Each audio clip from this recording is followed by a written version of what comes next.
गरीबदास साहिब जी का मूल गांव है करौथा, जहाँ पर अपना एक छोटा सा आश्रम था जो इन दुष्ट लोगों ने सुहाया नहीं, जिनकी रोजी रोटी बंद हुई थी झूठों की, और वहाँ झूठा प्रचार करके जनता को भ्रमित किया, मुख्यमंत्री को भ्रमित किया, क्योंकि वो भी आर्य समाजी है।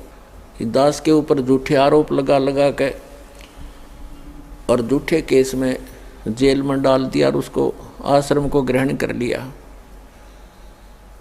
फिर भी परमात्मा कहते हैं कि साच को आंच नहीं होती।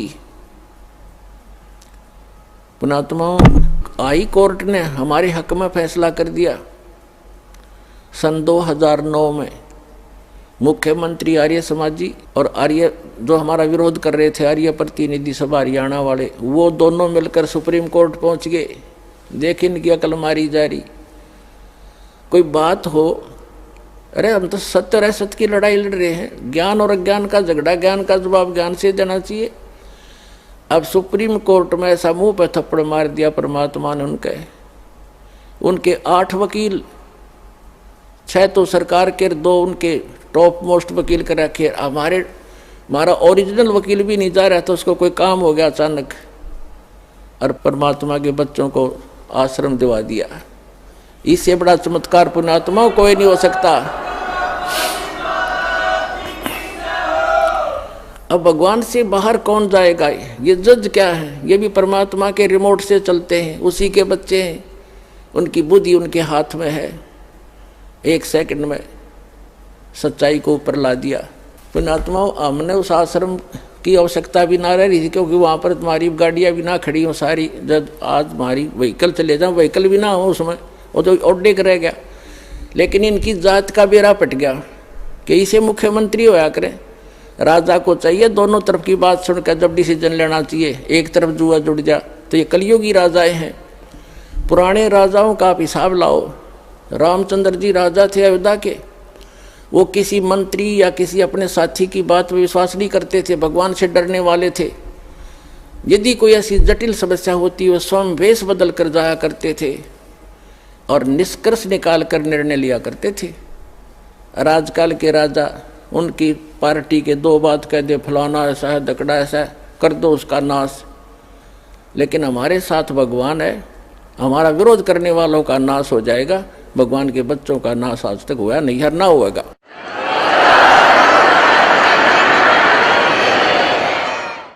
और हम ना किसी का बुरा सोचा और ना सोचते।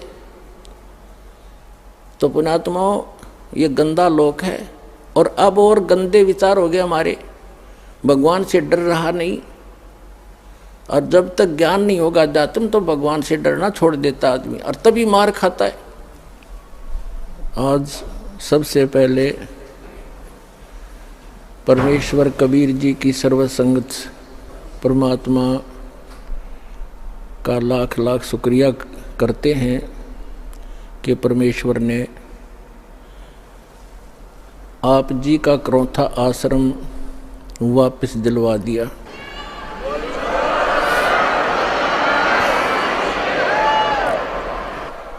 न्याय मिला, भले ही देर से मिला। कहते हैं सत्य को कुछ दिन दबाया तो जा सकता है, मिटाया नहीं जा सकता।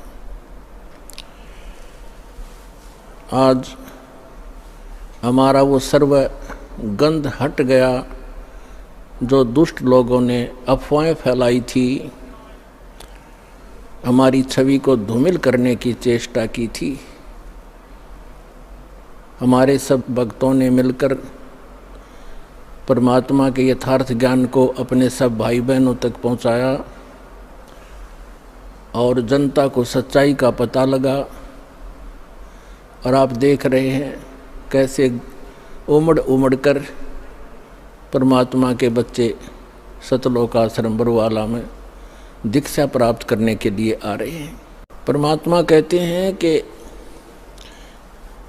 भगत बीज पलटे नहीं, चाहे आए पड़ोसो झोल, और जय कंचन बिष्टा पड़े, घटे निता का मोल। यदि सोने को, गोल्ड को टट्टी के अंदर डाल दिया जाए, उसकी कीमत कम नहीं होती। जिसको पता लगता है कि गोल्ड है, उठाकर साफ करके और अपनी तिजोरी में रख लेता है। तो पुण्यात्माओं, हमारे ऊपर जो गंध डाला था, आज जनता को पता चला कि सोने के ऊपर ये दुष्ट लोगों ने कूड़ा करकट डाल दिया था। आज साफ होने पर पता चला कि who is Rampal, who is Kabir God, और क्या था सतलोकाश्रम करो था की सच्चाई। तो पुण्यात्माओं, जो भगवान के मार्ग में बाधा करते हैं वो बिल्कुल मंदबुद्धि के व्यक्ति होते हैं, जिनको दूसरे शब्दों में दुष्ट कह सकते हैं। वो तो ऐसे होते हैं जैसे रेल की पटरी पे अंधा गधा खड़ा हो गया, उसने गाड़ी आने की आवाज़ सुनी, उसने सोचा कोई तुझे डिस्टर्ब करने के लिए और इधर ही आ रहा है। जिधर से उसको गाड़ी आती महसूस हो रही थी, उस तरफ दोनों पैर कर लिए पिछले कि आण दे निकट, अरे इसका लात मार। उसने दोनों दलोती मारी। जब गाड़ी निकट सी आलियन देने सोचा ये तो ऊपर चढ़ गया, कौन है तेरे? नोना मेरा मूर्ख, तू खड़ा है रेल के मार्ग में, तेने एक तरफ होना चाहिए था। तो उसने दोनों दलत्ते मारे और वो पटक दिया ठाक। तो कंस ने मारे थे दोनों लात, रावण ने मारी थी, हिरण्यकशिपु ने भी ऐसे अंधे गधे का काम किया था। और अब भी जो इस दास के परमात्मा के मार्ग में जो बाधा करेगा वो अंधा गधा ही होगा, ये सत्कर मान लेना।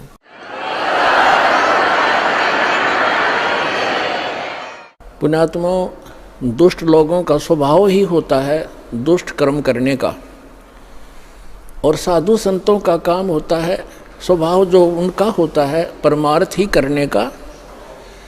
और कबीर साहब ने हमें शिक्षा भी दी है कि जो तोकू काटा बोवे ताको बो तू फूल, तो हे फूल के फूल हैं वाह को है त्रिशूल। हमें परमात्मा कहते हैं कि आपको यदि कोई कष्ट देता है आप उसको कुछ ना कहो, परमात्मा पर छोड़ो, फिर देखना वो उसका कैसा रिजल्ट आपको देगा। जो तोकू काटा बोवे वाको बो तू फूल, और तोहे फूल के फूल हैं वाको है त्रिशूल। वो तो विधान है परमात्मा का, जो जैसे कर्म करेगा उसको फल तो मिलेगा ही मिलेगा। अब पुण्यात्मा कहते हैं संत न छोड़े संतता, कोटिक मिलो असंत। साधु भक्त अपना स्वभाव नहीं चेंज किया करते, बदला नहीं करते, चाहे कितने असंत दुष्ट लोग उनसे कितना ही बुरा व्यवहार करते रहे, वो भगवान पर विश्वास रखने वाले होते हैं। तो जैसे 12 जुलाई सन 2006 को क्रोथा कांड उन्हीं दुष्ट लोगों ने किया था, जो अभी 9 अप्रैल सन 2013 में उन्होंने अपनी जात फिर दिखा दी जनता के सामने। वह सच्चाई आ गई कि ये कितने अच्छे लोग हैं और कितने झूठे हैं, कितनी अफवाह फैलाई थी। यही कारण उस दिन था और वही कारण ये 9 अप्रैल को इन्होंने करके दिखा दिया। आप परमात्मा पर विश्वास रखना, संत साधु कभी किसी का बुरा नहीं सोचते, ना करते और ना ही सोचना चाहिए। परमात्मा से कोई चीज़ छुपी नहीं है। यदि हम भगवान से डरने वाले हैं और हम परमात्मा कबीर जी को परमात्मा मानते हैं तो भगवान वाले काम किया करता है। आपने बहुत शांति रखनी पड़ेगी। उन दुष्टों का तो नाश होया पड़ा है, उनका तो पतन हो रहा है। वो चाहते हैं कि आपका भी नाश कर दें झगड़ा वगड़ा करके। आपने जो संयम दिखाया 9 अप्रैल सन 2013 में क्रोथा के अंदर, मेरी आत्मा गदगद कर दी। बच्चों, तुमने साधुता दिखाई और आगे भी इतना संयम रखना। कहते हैं हस्ती डर माने नहीं जो स्वान बुकाही, और शीश महल को देख के वो भौंक भौंक मर जाई। हाथी कभी भी कुत्ते भौंकते रहो, उनकी परवाह नहीं करता, क्योंकि वो उसको हानि कर नहीं सकते।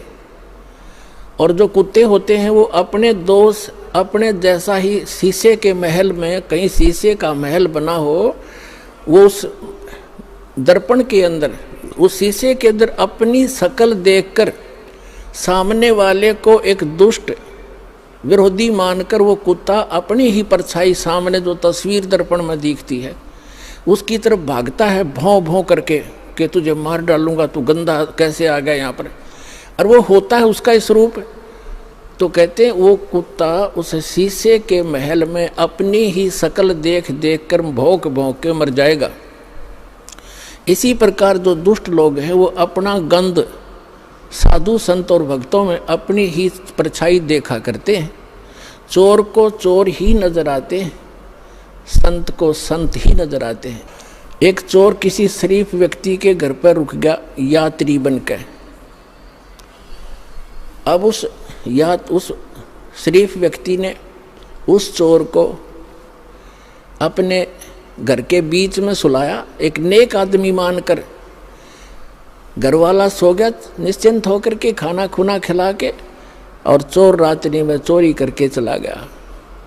अब उस नेक व्यक्ति को, वो स्वयं नेक था, उसको चोर दिखाई नहीं दिया वो, और एक शरीफ व्यक्ति चला गया चोर के घर पे, यात्री रात्रि में रुक गया। अब वो चोर सारी रात जागता रहा कि कहीं ये रात ने तेरी चोरी ना कर ले। और वो शरीफ आदमी खा कर खाना सामने सोया था और सुबह आराम से उठा, और चोर सारी रात जागता रहा कहीं ये रात ने चोरी ना कर ले जा, क्योंकि उस शरीफ व्यक्ति में वो दुष्ट चोर अपनी ही परछाई देख रहा था, अपना ही दोष देख रहा था। तो इसी प्रकार जो इस दास का विरोध कर रहे हैं और उस दास पर जो ऐसे आरोप गंदे लगाए झूठे, वो स्वयं ही ऐसे थे। और पुण्यात्माओं, आप देख रहे हो क्रोथा आश्रम सरकार के पास रहा 7 वर्ष, उसको लुटवा दिया, करोड़ों की संपत्ति भक्तों के दान का नाश करवा दिया, सारा लुटवा दिया। और आज परमात्मा ने हमें क्या दे रखा है। और जो ऐसा बताते हैं, सुनने में आ रहा है कि जो उस परमात्मा के सच्चे स्थल से कोई सामान उठा कर ले गया था, उनका सर्वनाश होने जा रहा है। एक ने बताया कि एक हमारे गांव में उठा कर ले गया था पुलिस वाला, तो उसके पुत्र का विवाह हुआ। वो लड़की ने आकर देखा कि तुम ये चोरी का सामान एक संत के दरबार का उठा कर लाए हो। वो लड़की उनको तलाक दे दिया कि मैं तुम्हारे जैसे दुष्टों के घर पर नहीं आऊँगी। 2 महीने के बाद उसका अपना पुत्र विष खाकर मर गया, इकलौता पुत्र था, उसका सर्वनाश हुआ। तो पुण्यात्माओं, हम किसी को बद्दुआ नहीं देते, लेकिन भगवान का जो तराजू है वो एररलेस है। मन तू पावेगा अपना किया रे, भोगेगा अपना किया रे। अब जैसे एक बिच्छू दरिया में बहता हुआ आ रहा था और एक संत भक्त स्नान कर रहा था दरिया में। उसने देखा ये जीव डूबेगा मरेगा, उसने ऐसे हाथ में उठाया, उसको बाहर फेंकना चाहा। बिच्छू ने डंक मारा और पानी में गिर गया। उसने फिर उठाया, उसने फिर डंक मारा और पानी में उछल गया। उसने फिर उठाया, उसने फिर डंक मारा, और कुछ देर में फिर उसने दोनों हाथों से पानी समेत ही उसको पटरी पर फेंक दिया। एक आम व्यक्ति खड़ा खड़ा देख रहा था, कहने लगा, रे भले आदमी, तेरे तो हाथ पर डंक मार रहा है, तू इसको बचाने की चेष्टा कर रहा है, मरने दे, इसको बहने देता। तो उस भक्त ने कहा कि ये अब इसका स्वभाव है ये, और मेरा स्वभाव है ऐसा। हमारा परमार्थ करने का स्वभाव है और बिच्छू का डंक मारने का स्वभाव है। जब ये अपना स्वभाव नहीं छोड़ सकता तो मैं कैसे छोड़ दूं। आत्माओं, जो दुष्ट लोग हैं वो तो बिच्छू हैं, वो तो डंक मारते रहेंगे, लेकिन आप संत भी हो।